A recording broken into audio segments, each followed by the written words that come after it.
But I think the crowd fed off the way our guys played. I think we played with passion. I think we're in good condition. And you know, we got to get to the point where we play the same way and practice the same way every day. That's a challenge for us. Coach, those penalties were way down last week. What do you attribute that to? Threats. I just think, you know, I just think they have to. We were better with our operation, but I think they, you know, we still hurt ourselves with a bad formation. We took points off the board, and we just can't do that. You know, so penalties is still something that we need to improve. To be quite honest, I'm glad they were down, but you know, that's like you know, saying Chantrell lost weight, but he's 345. You know what I mean? So they were down from an inordinate number the first week. So I think we got it manageable now, but we have to keep going with our penalties and certainly with our turnover ratio. And those two things we got to get fixed, and it begins and ends with me. We got to get those two things fixed. Travis had 13 yards receiving, and LeRon didn't catch a pass. Would you like to get those two guys more involved? Absolutely. Yep. Absolutely. And you know, there's a lot of reasons why that occurred, but we have to get those guys more involved. And you know, we tried to get Clive more involved, and one of them got taken off the board. So again, we're still working. We got to work, and I mean, our biggest thing with our team right now is to trust our training. You know, we keep saying it to them. We can't have anybody freelancing. And we got to bring our training to the game and just do the little things. Just trust your training and do your job. You know, we always say to our guys, you know, just to give you an idea, everybody, you know, because you're asking about specific guys, everybody that goes into that stadium with us, or everybody that's on that bus has a job, has a role in the game. And we need everybody to execute their role. And that's what we're trying to teach all those guys. So if we all execute our role, then those guys will get more. Those guys will get more touches. We'll get more, you know, and we just didn't do that enough in the game. Al, can you talk about Ja'Cory Harris, what you think he did especially well last game, and where you'd like to see the most growth? Well, obviously the most growth is just with the decision making. And let's be specific here. It's on the second and third reads, and then just, you know, either saying I'm going to throw it out of bounds and or run. So, you know, clearly we want to have a quarterback that completes 70%, and I think he was right around 70%. So, you know, again, if he could throw one of those out of bounds, if he could run the other one, or if, you know, his check down on the second one runs the right route, he's right in front of him. You know, and again, we all just sit there and say, you know, what's wrong with Ja'Cory? Well, Ja'Cory's supposed to have a check down right in front of him, and the guy's not there, and so he ends up going late down the field, and it cost us. So, but I think he did a good job. You know, we were 54 on third down, and he completed some really good throws on third down.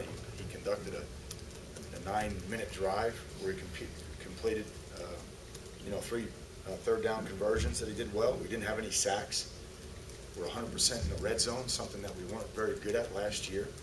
Ja'Cory's chiefly responsible for that. So, you know, those things are all good. You know, we were +9 in the time of possession.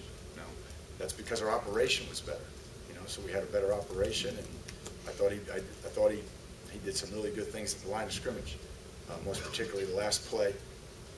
Joe, you and I were just talking about it, but just made me think of it. The last play, you know, that he threw to Street. You know, that was his deal there. That was his doing. So he's doing a good job getting us in the right run or in the right check. Why do you only have 10 players listed on offense on your depth chart? Just because we use a lot of tight ends. So they're considered there too? Yeah, we use a lot of tight ends, or you know, the wideouts. We list, I think, 6 wideouts, and obviously some of those guys would play as slots if we were in a 3 wideout set. So I'll give you whatever you want, really. I mean, there's a lot of battles I'm going to fight. How many guys run depth chart is not one of them. So I'll do whatever you want me to do to help you guys out. That explains it. I just wondered. Coach, the 9-minute drive at the end, you talked about conditioning and toughness. I mean, that, as a coach, I got to imagine you hold that up and you say that you're pretty proud of what your team and what it looked like and how it operated. Yeah, no, that was good.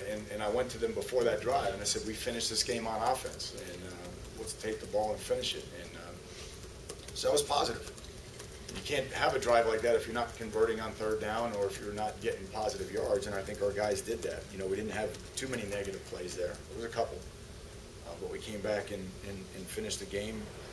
And again, there's a lot of energy exerted in a game like that, to be honest with you. Just the crowd and the heat and the anticipation for the game and everything. I mean, we're just trying to keep the guys hydrated, just waiting for the game, to be honest with you. So for them to go out and finish like that in that kind of fashion was good, and there was nothing fancy there. Once we got inside the 20, it was you know, Mike James and downhill, so it was good.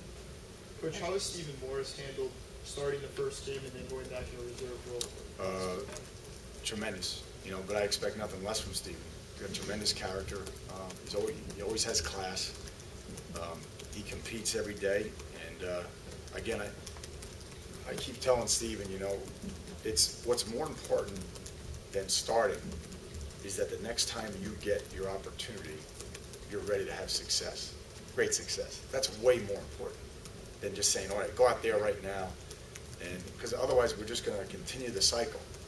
To me, it's prepare, study, improve, and then when you get your opportunity, you're ready to have success. And as Coach Paterno used to always say to us, it's better to be, you know, 4 games late than 1 game early, and that's true. You know, you can lose kids' confidence by playing them too early or too much, and I just want him to make sure that he's working and competing every day, and when he's ready, and it could be the second quarter, it could be the fourth quarter, you know, he's 1 play away, so he's got to be ready for his opportunity when it comes. Coach, there was a report yesterday about Blake. Just wondering if you could discuss his situation.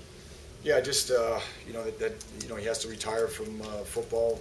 In terms of discussing anything from a medical standpoint, I'm not permitted to do that. But just his health, you know, has you know is going to prevent him from moving on from football. So you know we're supporting Blake. Obviously, he's dearly missed already because he was so mature and was so talented in terms of his skills.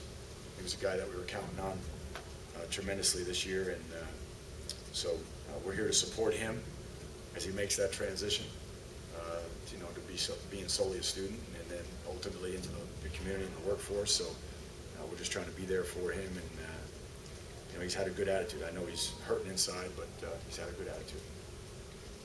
Coach, you got a couple out-of-conference home games before you have some big road ACC games.